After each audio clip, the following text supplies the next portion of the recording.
Welcome to A Writer's Perspective. Today's guest is USA Today bestselling author Mindy Klasky. Mindy learned to read when her parents shoved a book in her hands and told her she could travel anywhere through stories. As a writer, she has traveled through various genres, including cozy paranormal, hot contemporary romance, and traditional fantasy. In her spare time, Mindy knits, quilts, and tries to tame her to-be-read shelf. Please welcome Mindy Klasky. Welcome, Mindy. It's nice to have you at A Writer's Perspective. Thank you so much. It's great to be here. I was so deeply honored when you accepted the invitation because I know you guys are very busy. I was just going to say, you do such a wonderful job of bringing people together in our community that it is absolutely my pleasure to be here. Thank you. Thank you. I changed it a little bit the other night. I decided to make it into more like fiction authors versus just romance because I discovered this. He's not a new author, but he writes World War II historical detective mysteries. And I read his, I don't know if it was his first book, but I read a book he had given me called The Language of the Dead. And immediately upon starting to read it, I thought of The Key to the Rebecca. And I really, really, really loved it. So I contacted him and invited him. And then I was like, let me look at my description on the channel. And it says romance authors. And so I was like, romance fiction or romance authors? And I said, no, let me change it to fiction authors because it can be anybody. Basically, we have a very wide umbrella. we do. And even fiction has a wide, romance has a wide umbrella because you could do science fiction like you're doing paranormal, you're doing contemporary romance. And then there was another genre that you were doing, traditional fantasy. So it's just a big industry in the sense of the range of topics. So what I want to know, how did you get started? When did you discover you had the writing bug? Well, the one answer to that question is when I was 5 years old, Wow. And another answer to that question is when I was in junior high, and my best friend and I decided we were going to write a sequel to The Lord of the Rings. And we took spring break and we were going to do it all. We were going to take the week of spring break and both weekends. And in 9 days, we were going to write a sequel to The Lord of the Rings. We didn't quite manage to get it done, but too bad. But we did do a lot of writing that week, and we ended up, I moved away shortly after that. I used to live in Dallas and moved to Atlanta. Wow. And we didn't have email at the time. We mailed stories back and forth to each other for many, many, many months. And that was the first protracted writing project that I worked on. Wow. But I really went back to writing when I was in law school and needed a break from the practice of law and decided that I was going to go back to some of these stories that had been so important to me early on. And so I started writing in bits and stealing bits of time from waking up very early, staying up very late, taking weekends, and putting together a book that I finished in about 1998 and started shopping around and trying to find my first agent at that point. And what happened to the book? Well, the agent shopped it around, and it got to sit on the desk of almost every editor of traditional fantasy in New York City at the time. Right. Nobody was interested in it. But while I was waiting to see if that one sold, I went ahead and wrote another one. Wow. And that is the book that ultimately sold as The Glasswright's Apprentice. It's a traditional fantasy novel, the first in a series of 5. Wow. Nice. And so that sounds like Merlin King Arthur time. It's in an imaginary world. It's about a 13-year-old girl who witnesses a murder, and she's accused of being the killer. And so she has to go undercover in her very caste-bound society to find out who the true assassin is. Oh my goodness gracious. Where did you get these ideas from? my God, very ambitious. The first one, the sequel to the Lord of the Rings, I thought that was very ambitious. Do you still have some of that? I have, parts of it are, my computer systems have changed so much over time. I started writing that in WordPerfect. And I still have some of those files, and they're stored away on the computer. Have you thought about finishing it? Well, I've thought about it. Would take a lot of revision. What I've thought about doing is publishing it with some commentary about why it doesn't work and why it wasn't publishable and what was broken about it, so that I could use it as a teaching tool. That would be nice, especially for newbie writers. Yeah. I have considered doing that. That's on sort of the back burner among a whole bunch of other projects that I would like to do. Yeah. So did you finish your law degree, right? I think you did. I did. I finished my law degree and I practiced trademark and copyright law for about 7 years. Wow. And then I decided that I'd had enough of being a lawyer, and I went back to school and got a library degree. And I managed law firm libraries for about 10 years. Wow. And then I started writing full time. Okay. So at the time that you started writing, were you married? Did you have kids?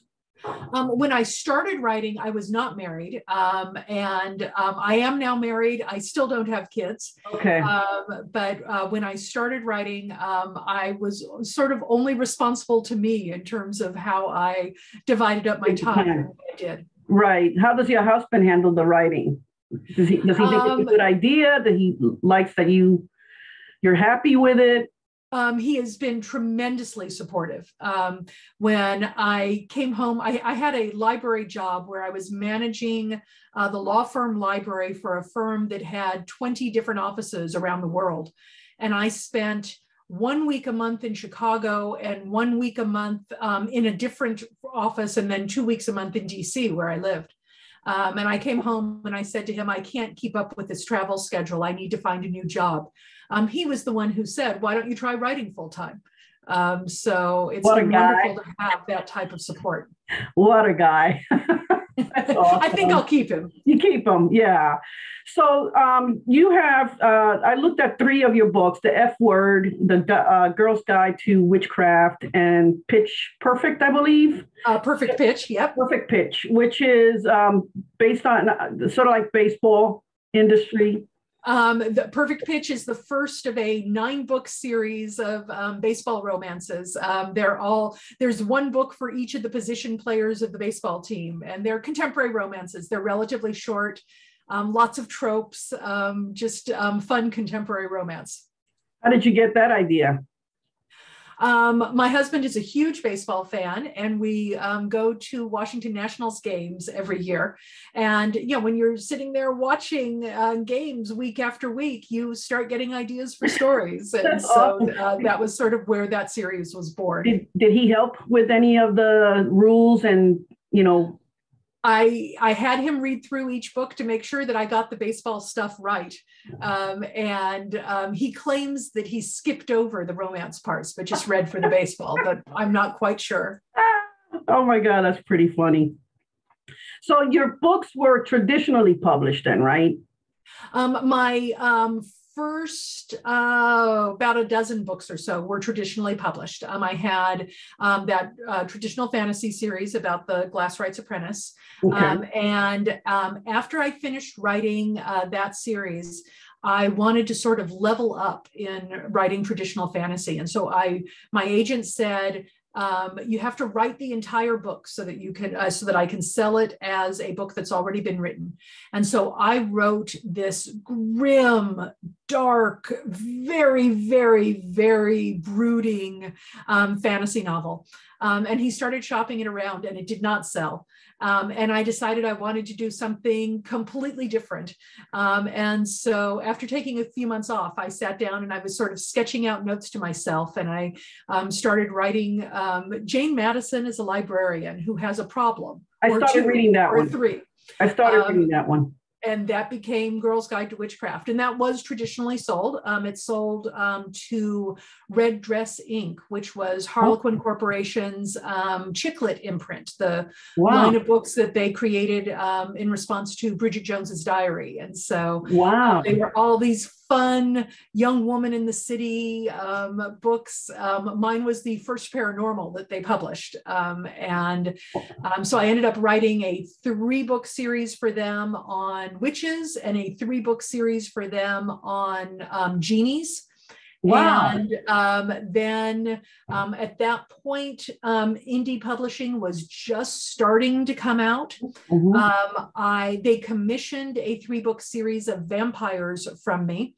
And I gave them the outline, which they loved. And I gave them the first book, which they weren't nearly as excited about. And we sort of decided to go our separate ways. And so I indie published Fright Court, which is the first book of my Washington Vampire series. Fright Court? Fright Court, yep. Yeah, does that sound like law in there?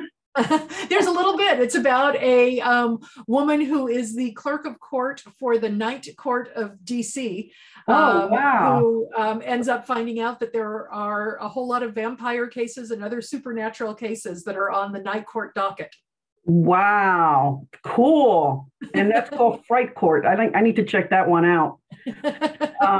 So in lessons learned, like, what would you say was a big mistake early on in your career that you wish you can go back and change, that would help newbie writers?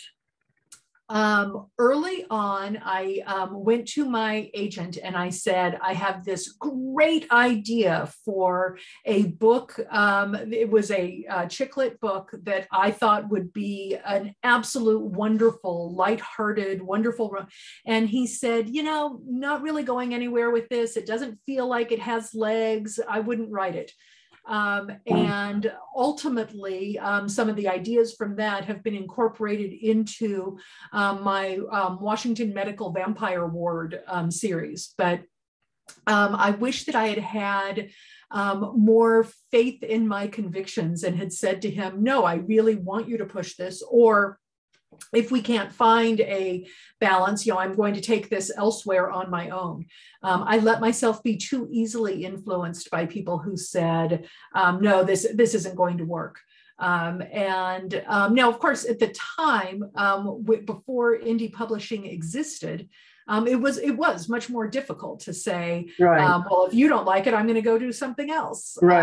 But I wish that I had pushed that book harder at the time. I think that I could have found an audience for it much earlier than I ultimately did find my audience for the paranormal chick lit books. So that means that they were then still traditionally published, right? You found some other place to be published? With that particular one, I did not find a traditional publisher, but I have folded it into my indie books. Gotcha. And that's good. I don't like it when people tell you can't do it, or you shouldn't do it. Especially if you think about it and and you feel it, that it's the right thing to do, then go for it. Definitely. It's very hard because you hire an agent because you want their expertise in the industry and you want them to be presenting you to traditional editors and traditional publishing. And so it makes sense to listen to somebody who has made his career representing authors. But sometimes you just get this gut feeling that something is going to work a different way. And you need to follow through on those really strong gut feelings. Right. So how do you, so you went, you're doing law, some law, romance law with vampires, and you're doing medical. I'm sorry if I'm getting them confused, but no. How do you do the research? How do you do the research for, especially I know law, which should be a little bit easy for you or a lot easier for you. But for medical, I was thinking, she jumped from law, regulations or rules, and now she's into the medical. So how did you change and find, the research? there are people who research their books completely upfront, and they'll take 6 months or 9 months or a year just doing research so that they can know everything they need to know. I'm not one of those authors. Yeah. I do outline my books before I start to write them. And if I know I have one specific thing I need to know, I'll go and I'll research that specific thing. But I'm much more likely to start writing and then realize, oh, I need to know something about. In just this past week, I was on a writing retreat. I'm writing the third book in the series that the C word is in. The third book is called The B Word. And I realized that I needed to know something about eminent domain and when the government can take your private property. So I took, 15 minutes and went out and researched, this particular instance of eminent domain, got the specific answer that I needed, and then I could go on writing. But if I had spent all this time up front doing a lot of research, it would have been wasted time because I didn't need huge amounts of detail. I just needed to be able to say, this is how long it took to bring this case. Period. Right. That's how I feel too about research. Just find what you need. I am in the middle of a contemporary thriller. And the protagonist is a romance author, and so she goes to New York for her mother's birthday, but at the same time she decides, I want to learn police procedures because she's at a standstill with her writing. She just feels like is stale. She needs new stuff. So I'm in that predicament. Like, what do I need to research in terms of who's the boss, who's the second in command, and then the detectives, and then the police officers. And then when you're on the scene of the murder, what do you do? What can you do? What can you not do? And, that kind of stuff. So, yeah, readers probably don't know the amount of time that goes into research. I wrote a thriller that was published last year, a psychological thriller, sort of like Gone Girl or The Girl on the Train. And I needed to know what a body would look like if it had spent 24 hours at the base of a waterfall. And so I did do a fair amount of research on stages of decomposition and things like that. But I also hired an expert who is a medical examiner and hired him to read through those chapters so that he could give me information where I had things wrong. And it was really beneficial. Fantastic. Yeah, I'm reading. I'm also reading J.T. Bach's A Surefire Way. Yes. And I have it's amazing story and dialogue, but I have I hate bugs. And her villain, and of all the bugs, roach. He shifts into half of a roach. Just talking about it gives me gets you a little choked up there. And she's so freaking descriptive with and I will say no more. And I was so upset. I was like, of all the bugs, she couldn't have gone with a lovely butterfly. Or antennas. No, it has to be with, and then she describes the mouth, the hands, the arm. Okay. Anyway, so yeah, so I can imagine for the one that you finished with the body being underwater and all that. It is interesting, the stuff that you do learn, while you're researching these books. Absolutely. Let's see. So you do a lot of writing retreats. Do you find those beneficial? I do find writing retreats beneficial. I have completed my writing in a lot of different ways. When I had a full-time job, I used to do what I called writing marathon, where I would take a week of vacation from the job and I would stock up with treats from Trader Joe's and a couple of pints of Ben and Jerry's. And That's all I would do for a week was write. And I would wake up and I would write, and I would write until I fell asleep, and then repeat that for the entire week. And it was a way to get a huge chunk of writing done when I was otherwise needing to take half an hour here and half an hour there. For a while, when I switched to being a librarian, and I had a much more predictable schedule, and for part of my library career, much less travel. I tried to write for an hour every morning, and just to get my writing done that way. And that worked fairly well. When my library career ended up leading to way too much travel, I was back to that sort of harried, can't do. And then when I started writing full time, I was able to return to the, writing for a couple of hours in the morning, and then doing administrative and technical things for the self-publishing work in the afternoons. I found that schedule didn't work for me very well, because it was always hard to balance. Okay, now it's noon, and now it's time to switch over to technical stuff, which fills all the time. And so I started doing what I called alternate day fasting, where I would write on Mondays, Wednesdays, and Fridays, and I would do admin on Tuesdays and Thursdays. Wow. And that system worked for me very, very well, because I would get to the end of the workday and I would really want to keep doing whichever I was doing, either the writing or the admin. But the next day I had to switch over, and it was totally fresh and totally new. Lately, I've been having trouble concentrating that completely. I don't know if it's a COVID thing or if it's just a where I am in my career thing. And so I'm back to doing the writing retreats to bring in intensive weeks of writing. To really jumpstart stories and get them going, to keep me going through to the end of them. Wow. Yeah. I think it's a little bit of what's going on in the world doesn't help. It's just, the COVID, the political stuff, There are a lot of distractions. A lot of scary things going on. What kind of advice would you give to a newbie writer who does hold a job and wants to do writing? A lot of people will say that writers write, and so you have to write every single day. I've never subscribed to that, but I do think that a writer does need to write according to whatever their schedule is.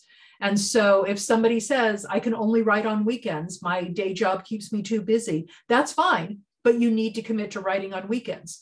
Or if you can only write on alternate days, or if you can only write for an hour on some evenings, all of those restrictions you learn to work with, but you need to actually get your writing done when you are supposed to be writing. I know far too many people who have started writing the story of their hearts that they don't maintain the writing. They get sucked into research, or they get sucked into, I need to read every book that has ever been written, in my genre, or I'm just too busy and too tired to write. And those are all reasonable excuses, but if you want to be a writer, you have to get past them. Yeah, I have that issue. I try to work different ways of getting it done. I'm not a morning person. So getting up in the morning, it ain't going to happen. I barely can get up to go to work, so getting up to do writing, it's not going to happen. So what I'm doing now is once I get off work, because I'm still working from home, so I feed the dog, let her out, figure out what I want to do for dinner. If I'm not hungry, then I'll go up and then I'll try to do some writing. I'm also involved with a critique partner. So, so to me, I have two tasks to do at night, which is to edit her stuff and then fix my stuff and continue with my stuff. And so I try to do 15 minutes for her, 15 minutes for me, because I'm burnt out. Even though I'm working from home, I feel like I work harder right? We tend to work harder because we want to prove we're home, we're not goofing off. So, right. We work, it's harder. So definitely I realized weekdays is probably not that great, but I will, if I can get 15 minutes for me and 15 minutes for her, I'm happy. And then on the weekends is where I really should focus on the writing. And that's what I'm trying to do. But it's hard because you're dead by Friday night, you're dead. It definitely is a challenge. I mean, there's a reason that not everybody in the entire world is out there publishing books. But it's also surprising and comforting to me how quickly words can add up. If you only write 500 words a day, which, anybody can write 500 words, no problem. You can have, if you're writing 500 words a day, and that means you're writing 2,500 in a work week where you're taking weekends off, you can get your book done in very short order, but you have to write the 500. That's true. Yeah, you're right. You're right. You have to do it. So let me see, what else do you attend conferences, and how important is it for you to attend any of these conferences? What is, as a writer, what do you get out of them? I used to attend conferences very avidly, and I went to RWA Nationals several years. I've gone to Novelists Inc. conferences where there's a lot of talk about business and marketing. I used to go to science fiction and fantasy conferences, which are a completely different beast. They're much more fan-driven and much more directed toward enjoyment of the genre instead of learning about the business of writing. I think that the right conference can have a tremendously beneficial effect. You can learn a lot about business. You can learn a lot. You can make a lot of contacts who you'll end up, other writers who you're going to work with, or editors who you're going to hire, or if you are pursuing traditional publishing, you can talk to agents or editors who you may work with in that realm. At this point, I don't go to as many conferences. Of course, COVID has made that more of a challenge. But I've really chosen my online conferences very carefully to focus on specific business interests that I have. And so there's a romance author mastermind, which is a sort of professional level marketing seminar that is sponsored by an author named Skye Warren.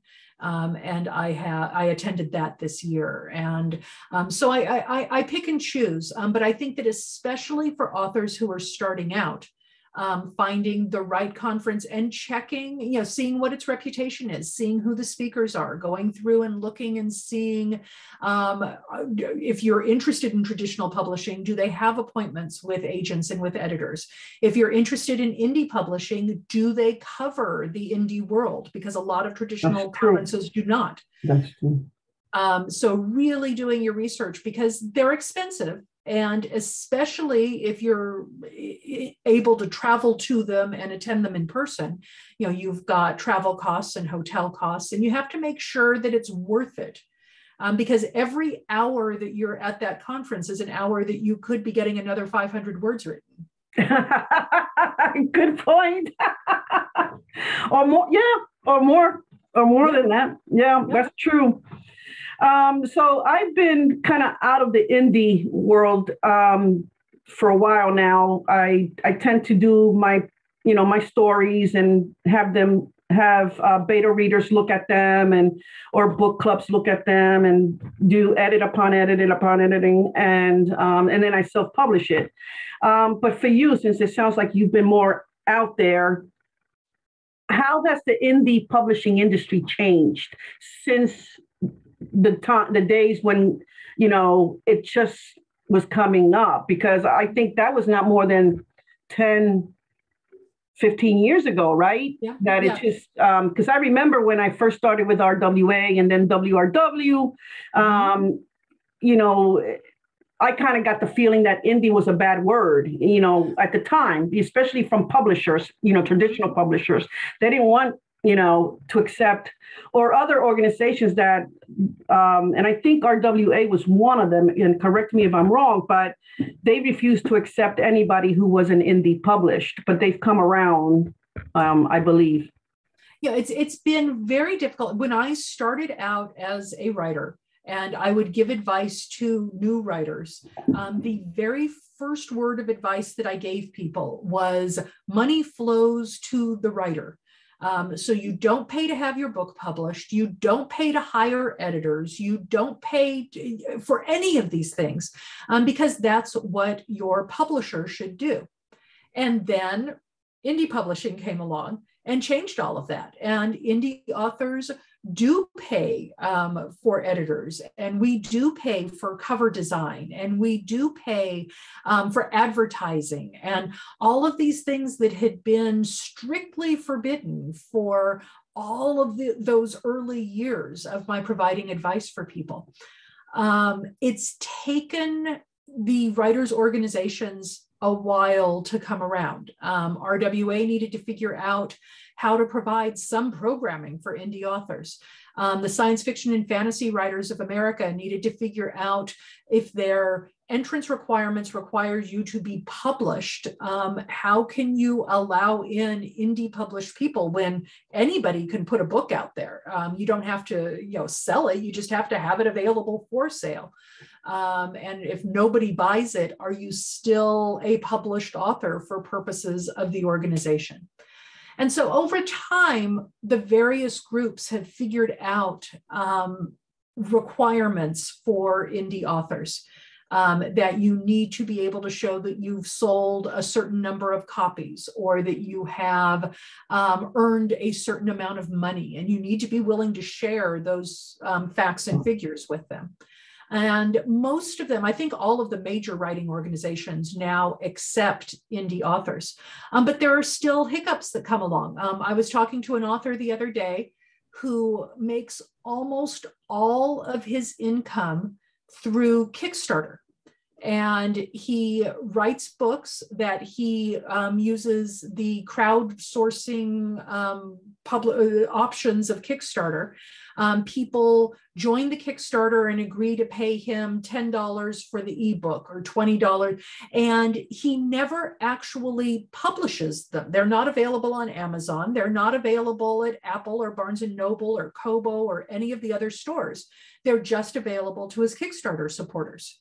And he's making a six-figure income doing this. But the writers groups don't have any way of figuring out how to classify him because he's not showing sales. He's showing Kickstarter support.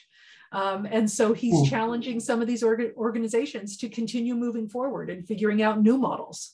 Right. Wow, that's a little bit, that's complicated, I think, because how do you, other than the Kickstarters who support you, how do you get acknowledgement that you're a bona fide author? Yep.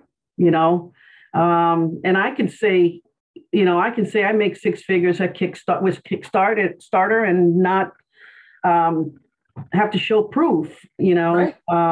So that is very complicated, very difficult. That's going to take a while for them to figure out. I think so. Especially if they don't want to prove that they're making X amount of money doing this, So, yeah.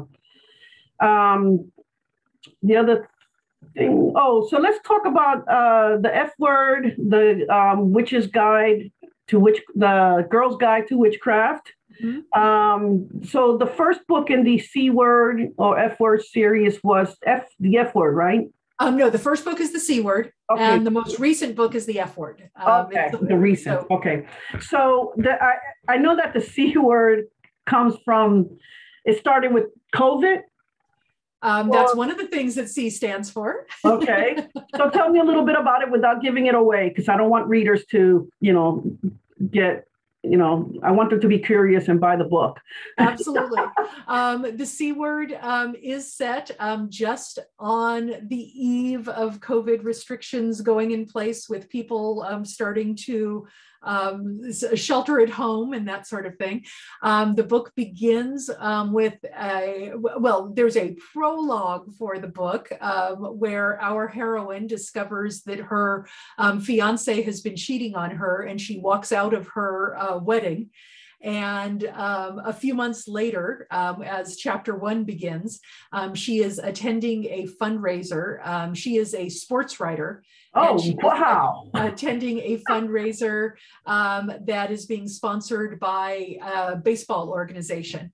And her ex was a baseball player. And so there's a whole lot of tension with him there and other people there. And she ends up having a one-night stand with another baseball player who is there. And then COVID restrictions go into effect. And so this couple needs to figure out whether their one-night stand is really going to remain a one-night stand or become something more. Now, do they get stuck together? They do not get stuck together. They're able to go their separate ways after their one night together. But then they have to decide if they're going to spend time together. They're going to have to quarantine together to. Oh my gosh. Okay. Wow. That's amazing. And I've heard of protagonists being all kinds of careers, but never sports writers. So that's really a good one. And then in the girls' guide to witchcraft, we have Jane Madison, right? Heroine. Right now, I'm up to where they gave her the bad news that she's got to wear costumes. That's right. Yeah, tell me a little bit more about it. Well, Jane Madison is a librarian who works in a library that is unfortunately very severely financially strapped. Yep. So they're trying to do anything they can to bring the community into the library. So they specialize in Americana. And so she is required to wear costumes as if she is in colonial times. She's running a book group for little kids in the library. They have a coffee bar in the library, and the library tells her that they can't afford to give her the raise that she deserves. But instead, they're going to let her live rent-free in a cottage that is on the library grounds. And so she moves into the cottage, and her first night there, she discovers in the basement of this little tiny little cottage a trove of books that are all about witchcraft. Awesome. And Jane Madison learns that she's a witch. Awesome. That's what I was hoping you were going to tell me, because I was like, okay, I want to keep reading, and I'm hoping that this has to do with her becoming a witch or involved with witchery, for lack of a word. So I'm glad you told me that. Okay. So then, and of course, Perfect Pitch. Perfect Pitch is set. It's the imaginary team of the Raleigh Rockets. They're a Major League Baseball team. And the story begins with a pitcher who makes a derogatory comment about beauty queens and beauty pageants. And a beauty queen gets in touch with him and says this was, and so she is invited to throw out the first pitch at a baseball game. That's how they meet in person. And it's she is interested in setting up a music program for students in the Raleigh, North Carolina schools. And he has a son who is more interested in taking music classes than in learning how to play baseball. And so that becomes the source of their conflict. Okay, cool. So I'm going to jump back to where we were. I try to keep things in groups, subject groups, but I'm kind of jumping a little bit. I've often heard that writing is a lonely career. Okay. So how much of that do you agree with? And how much of that is important for you to connect and stay connected with other authors? I think that, for me, by definition, writing itself is lonely. I'm sitting in front of my computer, in my chair, in my office, writing. It's not a group activity the way that practicing law was or librarianship was, where people are coming into your office all the time and talking with you. But I think that the career of writing is a very active communal social activity. You end up talking to other writers about what is working for them and what isn't working for them. You talk to people about editors you want to work with and you don't want to work with. You'd talk to writing friends trying to solve plot problems. And sometimes I just went on a writing retreat last week with another author, with Prue Warren. And she and we would write for a couple hours and then we would talk about our books and help each other solve problems. And cool. That's so awesome. there ends up being a lot more of a social support structure than it might seem if you're just sitting in your chair and writing. Right, right. So for romance authors, especially newbies, we're told you have to join RWA, which is the Romance Writers of America, before you can join the local chapter.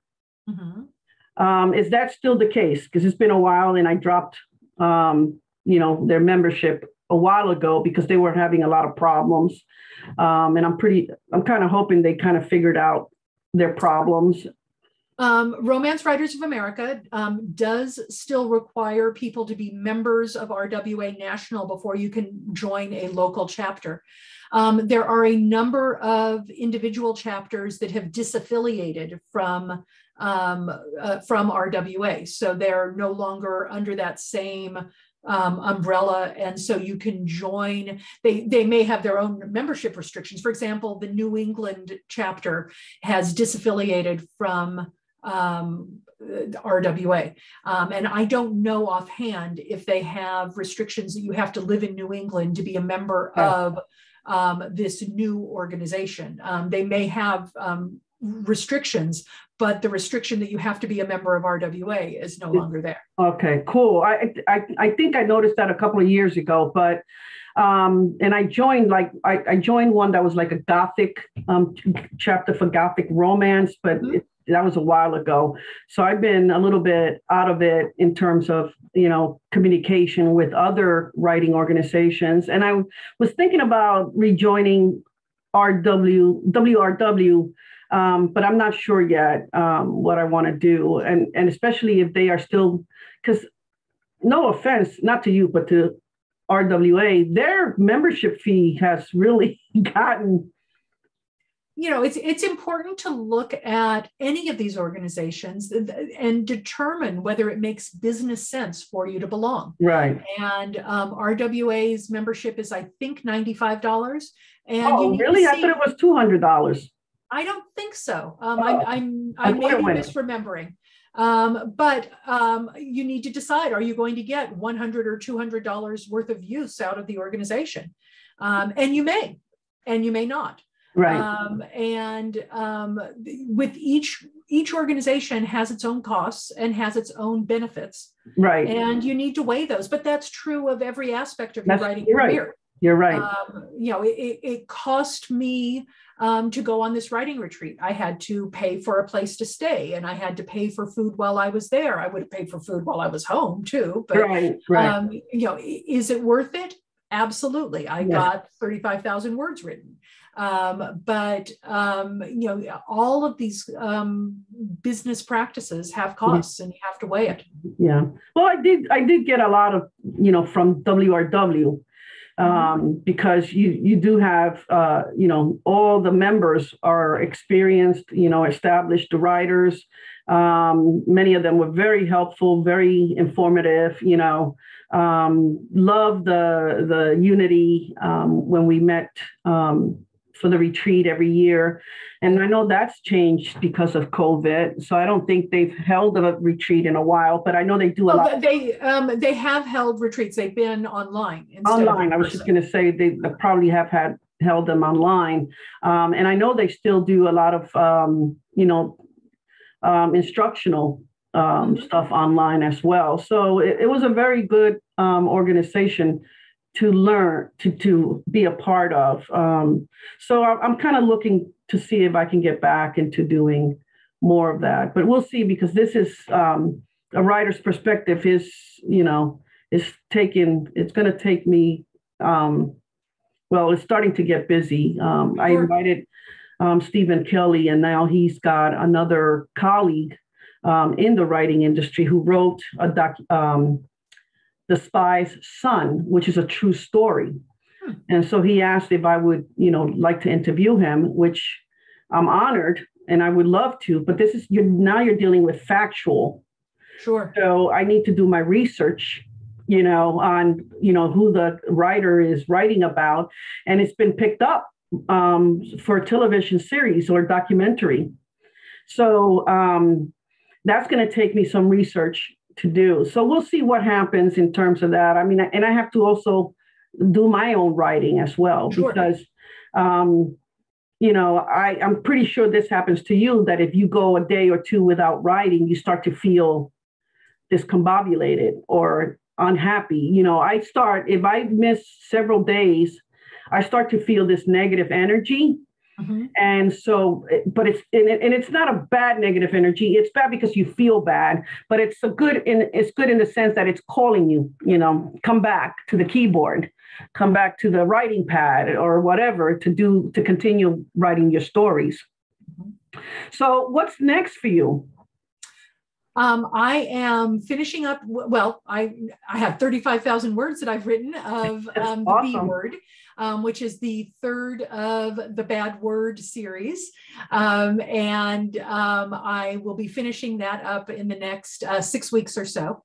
And then I am writing a Girl's Guide to Witchcraft has 5 books in that series. Wow. And Jane Madison, the witch, has a warder who is her astral protector who helps her. And I have written the first book in the series from his perspective and the various things that happen. And that book is called The Library, the Witch, and the Warder. And so that book is out, and next up in my magical Washington universe, I'm going to be writing the second Jane Madison book from David's point of view. Jane and David only have half a dozen scenes in each book together, and then they're off doing their own things. So, Jane is learning how to be a witch, and she's dealing with her absentee mother, and she's dealing with her best friend. And David is fighting the bureaucracy of witchcraft, and he has a very difficult boss, and he has a best friend who is a wolf shifter, and they have been fighting the evil influence of the Salamander Queen. My goodness. That's where I will be heading next. How do you get the ideas for these world building? I hear stories, I read things, they come to me. I have lots and lots of notes that I write to myself. I often will sit there and say, well, I need to have something happen here. What can it be? And, try to come up with something that I've never done before, a character who approaches things in ways that I never have before, just so that I can see if I can do it and see if I can pull it together. That's amazing. So one last question for newbie writers who thinks, there's money in this business. What are your thoughts on that? I mean, is it true? Is it false? Is it about what you put in, there can be money writing. I've only taken one writing class before. I took a class in writing science fiction short stories that was offered through the Writers Center in Bethesda. And there was a woman in the class who decided that she was going to take the class because what she really wanted to be was a prima ballerina with a dance company. But while she was waiting for her ballet career to take off, she was going to write science fiction, and she was going to make hundreds of thousands of dollars to support her and her ballet career before her ballet career took off. And that was not a very realistic approach to the finances. People can make money. People can support themselves and leave day jobs so that they can be full-time writers. most of the people who support themselves writing actually have a partner or a spouse who is also providing household support. But there are people who are single, who are supporting an entire, excuse me. Excuse me. No, drink your water or tea. Excuse me. There are people, see, I'm getting choked up about this whole concept. There are people who do support themselves with their writing.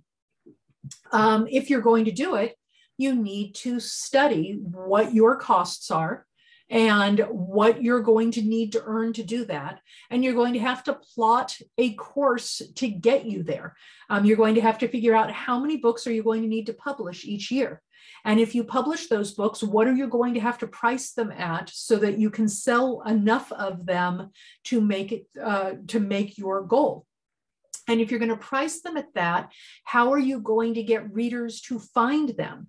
And if you're going to get readers to find them, what sort of advertising are you going to have to do? Right. So that you can get your books discovered. Right.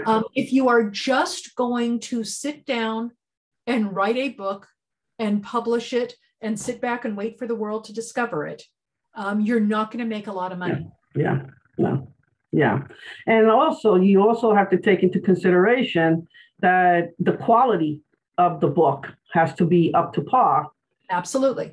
Because it could be very detrimental, if, for example, my first book, I can't tell you how many people have read it, how many people provided feedback. I even had a lady who said she was an author in a past life. I mentioned this in my previous interviews, and she worked on it. And it got worked on again and again and again. It got, the final product went to a book club of 15 women. Very minor edits. They loved it. But it's self-indie and people still found, mistakes. Mm-hmm. And one of the things the main mistake was, they said I had bad vocabulary, but that was because I was using British words, with COLOUR. Right. And so they didn't know that. So they were like, oh, she misspelled, this word, she misspelled that other word. And there are other words too that have different spellings. Because it was an 1815 Regency period. Mm-hmm. And so you have to take into consideration that if you start to get negative reviews, that's going to kill the book. Right. There are some things that are going to be completely beyond your control as a writer. Yeah. And so that means that you need to control all the things you can, right, as thoroughly as you can. Right. Right. And so if that means hiring a copy editor, if that means hiring a proofreader, you need to do those things. If it means adding an author's note at the beginning of the book that says, this book set 1815 England, right, uses the common spellings and traditions of the time, to educate your reader. Right. But there are always going to be some books that don't sell as well as Nora Roberts has a book that is her least well-selling book. I don't know what it is, right, but there is a book of hers that is the one that the fewest people want to read. Yeah. And we are all going to have that book. Right. So we need to figure out what we can do to make the other books find their readers. In the second one, I did put the note.